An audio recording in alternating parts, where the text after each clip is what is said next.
we would like to bring up Lily's father, Wayne, for the welcome. Try that. Hey now, all right, look, so this thing started like 2 years ago, literally, because, thanks, Coach. This thing started 2 years ago when John called me and asked me out to lunch at Di Pasquale's, and we went there on July 16th, 2019, so it's literally 2 years, okay? We'll get back to that in a second. So, you know, God will give you a daughter, and it's quite a blessing. Well, my buddy Getta is a bookie over here. He's got the over-under on me crying at 2 minutes. So get your bets in. Almost lost it right there. So God will give you a daughter, right? And that's a great thing. And then just, you know, God will, because he has a sense of humor, sometimes he'll give you 2 daughters, right? And then if you're like me and John, who grew up with sisters, and you understand drama, right? He gives you 3 daughters. So anyway, John and I are, you know, we get this whole drama thing. You guys out there, you have no idea what's even going on right now. There's like underlying drama, you don't even see it, right? So I was told Kaylee's wedding, I spoke for 13 minutes and 7 seconds, all right? I was told it had to be very short this time, like 5-6 minutes. So what's going on right now is the other Kara and Kaylee are thinking, well, if he talks less than he talked at my wedding, he loves me more. If he talks more, but it doesn't. But the drama doesn't stop there, right? So I'm supposed to be less than 13 minutes 7 seconds, right? Time it. And if I am, Kaylee won't take that as a win, right? Her and Kara will get together and they'll go, well, we watched the video. And you said my name like 8 times, Dad, and you said Lily 9 times. So anyway, is there a video going on right now? Here's the video. Lily, Lily, Lily, Lily, Lily, Lily, Lily, Lily, Lily. Take that. Okay. So anyway, let's do some introductions. Holly, man, oh man, Holly is throwing one shindig here. Let's hear it for Holly. Woo!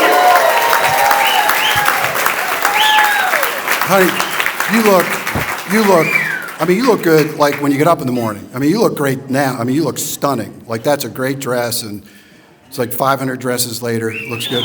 But so anyway, I've been living with Holly for 2 years under wedding mode. So if there's any doubt whether we're in love, we're in love. Let's see. Connie Folco. Where's Connie Folco? Oh, my God. Stand up.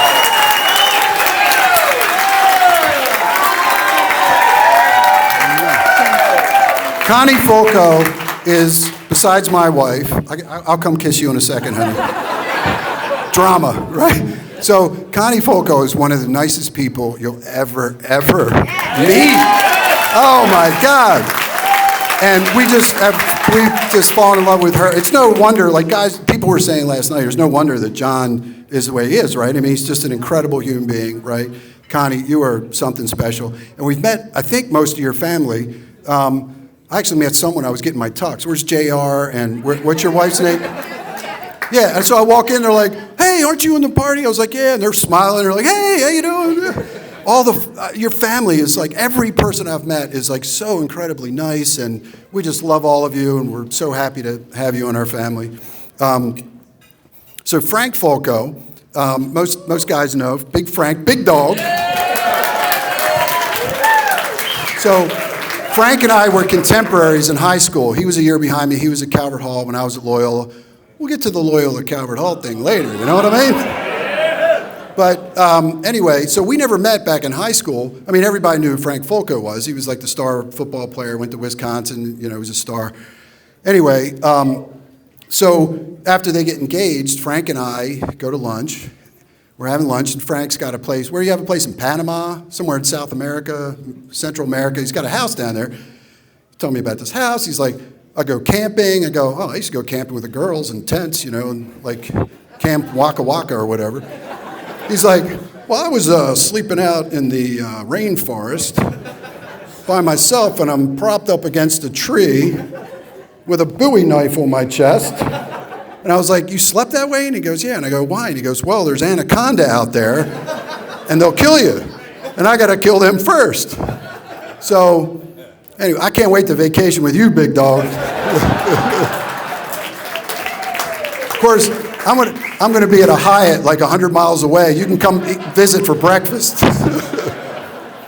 So, let's see. Who else do we have? How about the M's? Now, some of you have heard about the M's, some of you haven't, but the M's are infamous, right? So Morgan, Maggie, Mackenzie, Megan, stand up, please. All right. So the M's.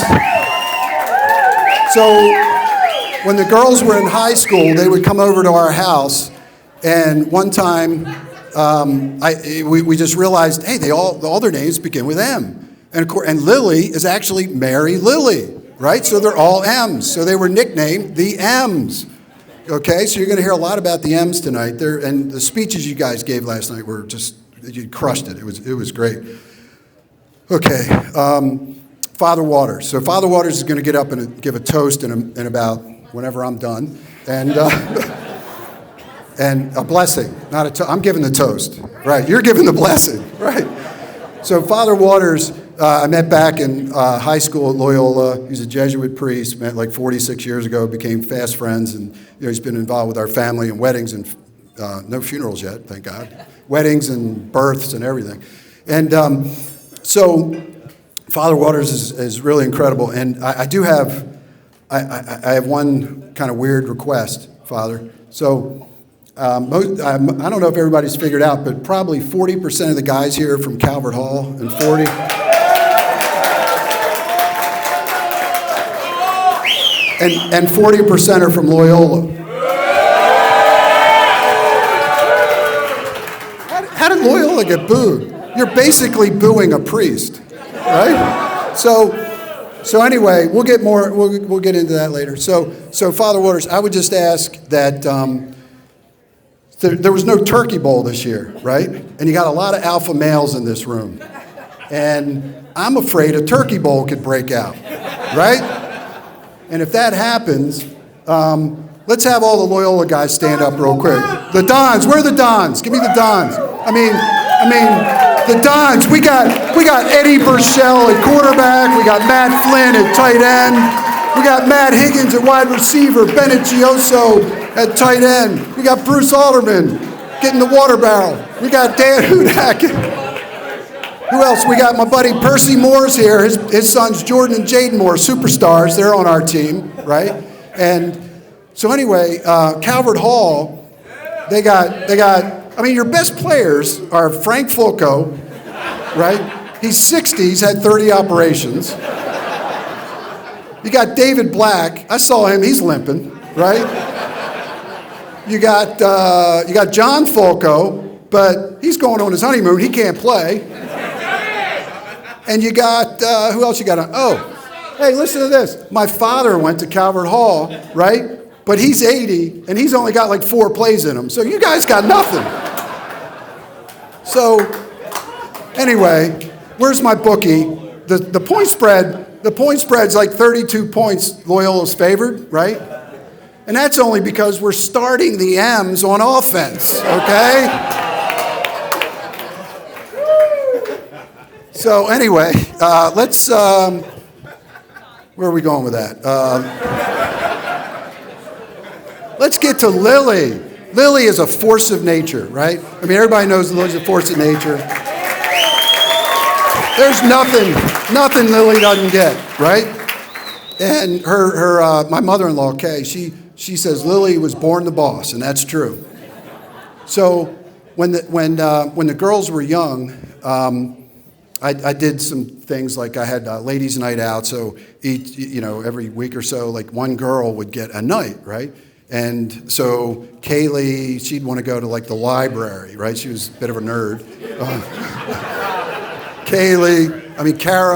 Kara would go to Office Depot, And she would buy office supplies and teacher stuff because she wanted to teach all the little kids in the neighborhood. So Lily, when she got old enough to do ladies' night out, she was like 5 years old, and I go, what do you want to do, Lily? Bowling, movie. I want to go to the mall. Okay, we'll go to the mall. So we go to the mall, we're walking through the mall, and she spots this store. It was like Sparkles, like, teenage girl store or whatever, right? So we go into this store, and she zeroes in on a sparkly belly shirt, right? And, we didn't have cell phones back then. I couldn't call Holly, and I'm thinking to myself, like, is this appropriate for a dad to let his 5-year-old girl buy a belly shirt? So those of you who know Lily, she got the belly shirt, right? And then she kept getting belly shirts. I mean, just last week, we're at the mall, gets a belly shirt, right? So, but Lily played basketball. She was unbelievable. My buddy Bob Cawley, I used to coach with, is in here. Man, if we had Lily, whew. I mean, Kaylee and Carol were pretty good. Lily, I mean, I'm just amping up the drama. I'm just kidding. So she played basketball. Everybody knows she's a great cook, right? She's like a chef, and that's because when she was 7 or 8, by the way, all this stuff's true. I mean, I'm not making this up. When she was like 7 or 8, we'd go in and she'd be watching television, and she watched Rachel Ray, Martha Stewart, so she learned how to cook, right? And of course she can dance. I mean, she would watch Britney Spears, she would watch, Spice Girls, yeah, and so she could imitate moves. She was amazing. But on Sundays, I would make pancakes and waffles, and the girls would be there, and I would put on Dean Martin, okay? Lily's the only girl her age that knows who Dean Martin is. And so I would dance with them to Dean Martin songs, and somehow Lily and I zeroed in on That's Amore, the Dean Martin song. And I think I was trying to figure out why. Well, it's because it's got the word pizza pie in it. It was like something she noticed. So anyway, we used to dance to that song. So I'd be making pancakes, and the Dean Martin songs are going. And Lily, when she was little, she would suck her thumb and sort of twirl her hair, right? And so anyway, I'm making the pancakes. She goes upstairs. She gets her sparkle belly shirt on. She comes downstairs. I'm at the oven. She looks up at me and she goes, "Daddy, will you dance with me?" So, okay, here we go. Anyway, so later I'm going to ask you to say that one more time. And because we're going to dance to that song. And Lily's just, she's, amazing in so many ways. And, one of the things that we really love about you is your decision making. And of course, Mary and John, great decision. Yeah. So speaking of John, I'm pretty sure I met John first. Lily was having her 16th birthday party, and they didn't know each other. And John crashed the party. And he's coming down the steps to the basement. I just happened to be down there. John's coming down with a Gatorade cooler, I found out, full of grain alcohol with another guy. So I was like, no, get out of here. So they take it out, and like 10 minutes later, I catch the other guy trying to carry it in himself. But John's downstairs trying to find Lily. He's like looking for the M's. Hey, where's Lily? Lily here? Where's Lily? So anyway, John and I met first, and we really hit it off. And next time I see John, I mean, wasn't too much. We're down the beach. I think Maddie and Tom were there. We're like sprawled out on the beach, and Lily goes, "Oh, that guy John, you guys like," talking to me and Holly. He's a couple streets down. He's coming down. He's going to walk down with his buddies. Okay, probably some of you guys were there. So anyway, you can see him coming a mile away. He's like this big V-shaped blonde-haired Adonis, right, walking down the beach. Right, all the other guys are like, whoa. So he walks up, and he's just like chiseled out of stone, right? And Maddie's like, "Lily, you got to date him. You got to date this guy." Anyway, it all worked out, right? So John and I are actually a lot alike because like I said, we both grew up with sisters, right? Nothing better than growing up with sisters, man, because you understand drama, right? And we both have fathers that went to Calvert Hall and played football. And we both have mothers that did absolutely everything for us. Right, Connie? Right, Mom? Everything. hear it for the moms. He went to Calvert Hall, I went to Loyola, we both went to Towson University, we're both in real estate, and we both married tall blondes that are forces of nature. How about that? Huh? So I'm going to end with the beginning, and Father Waters, it was funny. When he was at Mass, he said, I asked John if I could say what the comments were that they had written down. Well, I didn't ask John if I could say this, so surprise.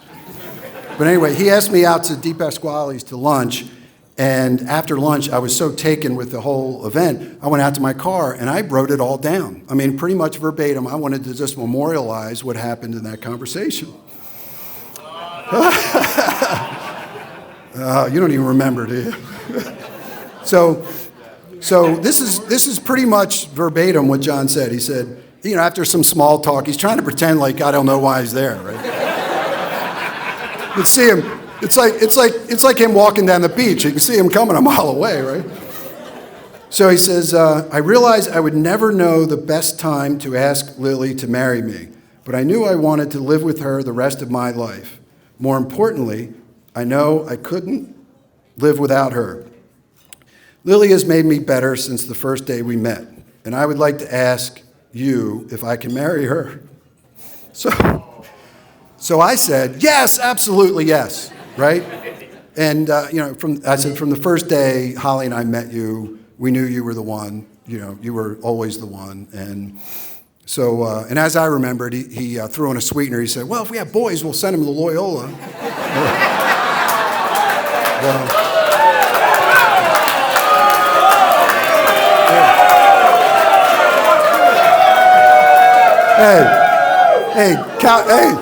Hey, Calvert Hall, just shut up and take the loss, okay? So anyway, and then John and I teared up, and we're like, we're not going to tell anybody, right? And I broke the man code again. I did that at Kaylee and Alex's wedding. I'm doing double man code breakage. So then John wants to have this really dramatic proposal. So he sets up this big to-do to go to Quebec, and John and Holly and Connie, they're all figuring it out, and so Lily doesn't know about it. So we show up in Quebec, everybody's got to go, like James Bond, you can't let anybody know you're there. So we get there, nobody, we hadn't seen anybody, we get in the room, and I get a text from John, and he says, thank you so much for making the trip out here for the surprise and helping make all this happen. It went so perfectly, and I am so thankful to be with Lily and have such an amazing family. I am so grateful for you, for both of you, and all that you do for us. And then he added, you are the coolest guy I have ever met. How did you get to be so cool? How can you be so cool and your friends are so lame? So will all my lame friends stand up, please? Lame friends, let's go, come on. Hey. There's a lot to unpack there. But so anyway, I just like to say, our go-to line with our tag to John is, I'm okay. Hey, John, you want something to drink? He's at our house all the time. Hey, John, you want something to drink? I'm okay. John, you want something to eat? I'm okay. Everything's okay. He's just the easygoing, great guy. And these two are just an amazing couple, and we love you so much. So let's raise a glass to Lily and John. May you have many children and a long, happy marriage. Cheers. Salute. Good job. We're not counting. That's 28. We're getting hungry. Thank you.